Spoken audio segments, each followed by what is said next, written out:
നമസ്കാരം. എൻ്റെ പേര് ശശാങ്ക്. കുളികുണ മക്കാലത്തിലേക്ക് എല്ലാവർക്കും സ്വാഗതം. ഇന്ന് ഈ വീഡിയോ ചെയ്യുന്നത് എന്താണെന്ന് വെച്ച് കഴിഞ്ഞാൽ, ഈ ഒരു വീഡിയോ ഉണ്ടല്ലോ, ഒരു ചെറിയ മറുപടിയാണ് നമ്മുടെ മാനനീയ ഒപ്പോസിഷൻ ലീഡർ രാഹുൽ ഗാന്ധിജിക്ക് വേണ്ടിയിട്ടുള്ള വീഡിയോ ആണിത്. അദ്ദേഹം കുറേ കാലമായിട്ട് ചെയ്യുന്ന കാര്യങ്ങളെല്ലാം കൂടി സംഗ്രഹിച്ചുകൊണ്ട് ഒറ്റ മറുപടിയാണ്, ഒരു ഇന്ത്യൻ പൗരൻ എന്ന നിലയിലുള്ള അവസാനത്തെ ഗതികെട്ട മറുപടിയാണ്. അതേപോലെ അദ്ദേഹത്തെ താങ്ങുന്ന മൊയിന്തുകൾക്കുള്ള മറുപടിയാണ്, കുങ്ങികൾക്കുള്ള മറുപടിയാണ്. അപ്പോൾ ഇതങ്ങനെ കണ്ടാൽ മതി. അപ്പോൾ ആദ്യമായിട്ട് എനിക്ക് പറയാനുള്ളത്, ഈ ചങ്ങായിയുടെ പ്രശ്നം എന്ന് പറഞ്ഞു കഴിഞ്ഞാൽ, ഈ ചങ്ങായിക്ക് ഇന്ത്യൻ സൈന്യത്തിൽ വിശ്വാസമില്ല, ഇന്ത്യൻ ജനാധിപത്യത്തിൽ വിശ്വാസമില്ല, ഇന്ത്യൻ നീതി വ്യവസ്ഥയിൽ വിശ്വാസമില്ല, ഇന്ത്യൻ ഇലക്ടോറൽ കമ്മീഷൻ അതായത് തെരഞ്ഞെടുപ്പ് കമ്മീഷനിൽ വിശ്വാസമില്ല, അതേപോലെ തന്നെ ഇന്ത്യൻ സാമ്പത്തിക വ്യവസ്ഥയിൽ വിശ്വാസമില്ല, ഇന്ത്യയിലെ ജനങ്ങളിൽ വിശ്വാസം ഉണ്ടോ എന്ന് ചോദിച്ചാൽ അയാൾക്ക് അറിയില്ല. പക്ഷെ അദ്ദേഹത്തോട് എനിക്ക് ഒന്ന് പറയാനുള്ളത്, ഇതേപോലെ തന്നെ ഇന്ത്യയിലെ ജനങ്ങൾക്ക് താങ്കളെ വിശ്വാസമില്ല. അത് താങ്കൾ മനസ്സിലാക്കുക. അതിന് പ്രത്യേകിച്ച് ഞങ്ങൾക്ക് വേറെ ഈ പേപ്പർ എടുത്തിട്ടുള്ള റിസർച്ചോ കാര്യങ്ങളൊന്നും വേണ്ട. താങ്കളുടെ സ്റ്റേറ്റ്മെൻറ്റ്സും താങ്കൾ നടത്തിയ രാഷ്ട്രീയ പ്രവർത്തനവും അതേപോലെ തന്നെ താങ്കളുടെ കുടുംബഭാരത്തിൽ നിന്ന് താങ്കൾ കൊണ്ടുവന്ന കാര്യങ്ങൾ മാത്രം നോക്കിയാൽ മതി. ഇന്ത്യയിലെ ജനങ്ങൾക്ക് താങ്കളെ വിശ്വാസമില്ല. അതുകൊണ്ടാണ് 2014 തൊട്ട് താങ്കളെ ഇന്ത്യയുടെ അധികാരം അവർ ഏൽപ്പിക്കാത്തത്. കാരണം അവർക്ക് ബുദ്ധിയും ബോധവും ഉള്ളത് കൊണ്ട് തന്നെ. ഇപ്പോൾ താങ്കൾ ചെയ്യുന്ന ഈ കാര്യമുണ്ടല്ലോ, ഈ തെരഞ്ഞെടുപ്പ് പ്രക്രിയയെ അവഹേളിച്ചുകൊണ്ട്, അത് തെരഞ്ഞെടുപ്പ് കമ്മീഷൻ പറഞ്ഞൊരു കാര്യമുണ്ട്, ഒന്നില്ലെങ്കിൽ ഡിക്ലറേഷൻ ഓഫ് ഓത്ത്, അതായത് ഓത്ത് ഡിക്ലെയർ ചെയ്ത് അതിലെ തെറ്റുകൾ എന്താണെന്നുള്ളത് വിവരിച്ചുകൊണ്ട് അത് തെളിയിക്കണം. അല്ലാന്നുണ്ടെങ്കിൽ അതിനുവേണ്ടിയുള്ള അന്വേഷണങ്ങൾ നേരിടണം. അതെന്തായാലും താങ്കളെ കൊണ്ട് നടക്കില്ല. കാരണം താങ്കൾ കെട്ടിച്ചമയ്ക്കുന്ന കാര്യങ്ങളാണ്. താങ്കൾ മാപ്പ് പറയാത്ത ഒരു കാര്യമില്ല. താങ്കൾ കോടതി കയറി മാപ്പ് പറയാത്ത ഒരു അവസരം ഉണ്ടായിട്ടില്ല. എന്നാൽ പോലും താങ്കളുടെ മൊയിന്തുകൾ താങ്കളെ ഭാവി പ്രധാനമന്ത്രിയായിട്ട് പ്രൊജക്റ്റ് ചെയ്യണത് അവരുടെ ഗതികേട് കൊണ്ടാണ്. കാരണം അവരുടെ കയ്യിൽ വേറെ നേതാവില്ല വഴി. കാരണം ഇനിയിപ്പോൾ ഒരു വേറൊരു പുത്രനോ പുത്രിയോ ഒന്നും ജനിക്കാൻ പോകുന്നില്ല. ഒന്നില്ലെങ്കിൽ നിങ്ങൾ, അല്ലെങ്കിൽ നിങ്ങളുടെ പെങ്ങൾ, അല്ലെങ്കിൽ നിങ്ങളുടെ പെങ്ങളുടെ മക്കൾ, അല്ലെങ്കിൽ നിങ്ങളുടെ പെങ്ങളുടെ ഭർത്താവ്. ഇതല്ലാണ്ട് ആ കുടുംബത്തിൽ, ആ പാർട്ടിക്കോ ആ ഒരു വേറെ ഒരു മുന്നണിക്കോ ഒരു നേതാവിനെ കൊണ്ടുവരാനുള്ള ഗതി ഇല്ലാത്തതുകൊണ്ട് മാത്രം പേറി നടക്കുകയാണ് എന്നുള്ളതൊരു വസ്തുതയാണ്. അത് അംഗീകരിക്കുക.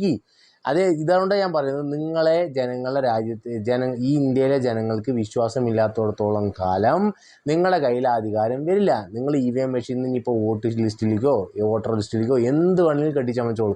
ഇനി 2029 ഇലക്ഷൻ വരും, 2034 ഇലക്ഷൻ വരും.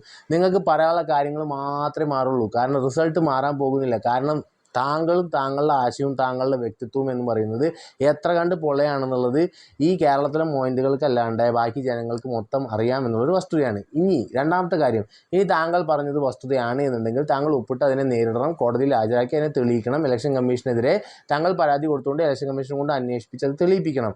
അത് താങ്കളെ കൊണ്ട് നടക്കാൻ എനിക്ക് തോന്നുന്നില്ല. കാരണം താങ്കൾ ഉടനെ തന്നെ പത്രസമ്മേളനത്തിൽ പറഞ്ഞത്, ഞാൻ പബ്ലിക്കായിട്ട് പറഞ്ഞു, ഇതാണ് എൻ്റെ പ്രസ്താവന എന്നുള്ളതാണ്. അപ്പോൾ താങ്കൾ ഒളിച്ചുകൂടുകയാണ്. ഇനി 3, താങ്കൾ ഇത്രയധികം പ്രശ്നമുണ്ട് തെരഞ്ഞെടുപ്പ് പ്രക്രിയയുമായി ബന്ധപ്പെട്ട്, അല്ലെങ്കിൽ BJPയുമായിട്ട് ഇലക്ഷൻ കമ്മീഷൻ ഒത്തു കളിച്ചുകൊണ്ടാണ് ഇലക്ഷനുകൾ നടത്തുന്നത് എന്നുണ്ടെങ്കിൽ, അന്തസ്സുണ്ടെന്നുണ്ടെങ്കിൽ, പറഞ്ഞ നിലപാടിന് നട്ടലും വ്യക്തിത്വവും ഉണ്ട് എന്നുണ്ടെന്നുണ്ടെങ്കിൽ, താങ്കൾ ഈ തെരഞ്ഞെടുപ്പ് കമ്മീഷൻ നടത്തിയ ഇലക്ഷനിൽ ജയിച്ച, താങ്കളുടെ പാർട്ടി ജയിച്ച് ഭരിക്കുന്ന എല്ലാ സംസ്ഥാനങ്ങളിലെയും സർക്കാരുകളെ പിരിച്ചുവിട്ടുകൊണ്ട് വീണ്ടും ഇലക്ഷൻ നേരിടാൻ താങ്കൾ തയ്യാറാവണം. അതാണ് വ്യക്തിത്വം, അതാണ് നട്ടല്, അതാണ് പ്രസ്ഥാനം. പക്ഷെ ഇതൊന്നും ഇല്ലല്ലോ. താങ്കൾ ഈ പറയുന്ന കർണാടകയിൽ പൊക്കി പിടിച്ചു നിന്ന് വോട്ടർ റാലി നടത്തിയില്ല. അവിടുത്തെ സർക്കാർ ആരാ? കോൺഗ്രസ് ആണ്.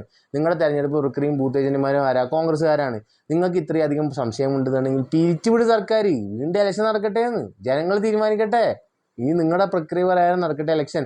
അതിനുള്ള തൻ്റെ ഇടമുണ്ടോ എന്നുള്ളൊരു വെല്ലുവിളി കൂടി ഉണ്ട് ഈ വീഡിയോയിൽ. അതുകൂടി ഏറ്റെടുക്കാൻ തയ്യാറാവണം എന്ന് മാത്രമേ എനിക്ക് പറയാനുള്ളൂ. പിന്നെ ഈ പേരും പറഞ്ഞുകൊണ്ട് ട്രോളണ കുറേ മൊയിന്റുകളുണ്ട്. ആ ട്രോളണ മൊയിന്റുകൾക്ക് പറയുന്നത്, നിങ്ങളിനി രാപ്പലില്ലാണ്ട് ട്രോളിക്കോളിയും. ഇപ്പോൾ 2018 നിങ്ങൾ ട്രോളണല്ലേ, ഇനി 2029 നിങ്ങൾ ട്രോളും, 2034 നിങ്ങൾ ട്രോളും, 2039 നിങ്ങൾ ട്രോളും. ഇനി ട്രോളി നിങ്ങളുടെ ജീവിതം തീരുന്നു മാത്രമല്ലാണ്ട് ആ പ്രസ്ഥാനത്തിൻ്റെ 7 അയലത്തേക്ക് ഇനി ഒരാളും വരാൻ പോകുന്നില്ല എന്നുള്ളൊരു വസ്തുതയാണ്. ഇനി അതാണ് ഉണ്ടാവാൻ പോകുന്നത്. പക്ഷേ ഈ പറഞ്ഞ കാര്യങ്ങളൊക്കെ ഏറ്റെടുക്കാനുള്ള തൻ്റെ ഇടവും വ്യക്തിത്വവും താങ്കൾക്ക് ഉണ്ട് എന്നുണ്ടെങ്കിൽ മാത്രമേ ഈ അരക്ഷിതാവസ്ഥ സൃഷ്ടിക്കേണ്ട കാര്യമുള്ളൂ. താങ്കൾക്ക് ഒരു കാര്യത്തിലും വിശ്വാസമില്ല, ഈ രാജ്യത്തിൽ ഒരു കാര്യത്തിലും വിശ്വാസമില്ല എന്നുണ്ടെങ്കിൽ, താങ്കളിൽ ഈ രാജ്യത്തെ ജനങ്ങൾക്കും വിശ്വാസമില്ലാതെ താങ്കൾ അംഗീകരിക്കുക. അതിന് പ്രത്യേകിച്ച് പത്രസമ്മേളനം നടത്തണ്ട. ഈ 10 കൊല്ലത്തെ തെരഞ്ഞെടുപ്പ് നിങ്ങൾക്ക് തന്ന പരാജയം തന്നെയാണ് അതിൻ്റെ തെളിവ് എന്ന് പറയുന്നത്. ജനാധിപത്യത്തിൽ ജനങ്ങളുടെ തീരുമാനങ്ങളെ മാനിക്കാൻ കഴിയാത്തടത്തോളം കാലം, നിങ്ങളുടെ പരാജയങ്ങളെ അംഗീകരിച്ച് നിങ്ങൾക്ക് തിരുത്താത്തടത്തോളം കാലം, ഈ സംഭവങ്ങളും ഈ കുട്ടിക്കോമാളിക്കളികളൊക്കെ കളിച്ചുകൊണ്ട് നടന്നോളം കാലം നിങ്ങൾ ഒരിക്കലും അധികാരത്തിലേക്ക് വരില്ല എന്നുള്ളതൊരു വസ്തുതയാണ്. ഞാനിപ്പോഴും പറയുന്നു, തെരഞ്ഞെടുപ്പ് പ്രക്രിയയിൽ പ്രശ്നമുണ്ട് എന്നുണ്ടെങ്കിൽ നിങ്ങൾ ജയിച്ച എല്ലാ സംസ്ഥാനങ്ങളിലും സംസ്ഥാന സർക്കാരിലെ പിരിച്ചുവിട്ട് അവിടെ ഇലക്ഷൻ നടക്കട്ടെ എന്ന് മാത്രം പറഞ്ഞുകൊണ്ട് നിർത്തുന്നു. നന്ദി, നമസ്കാരം.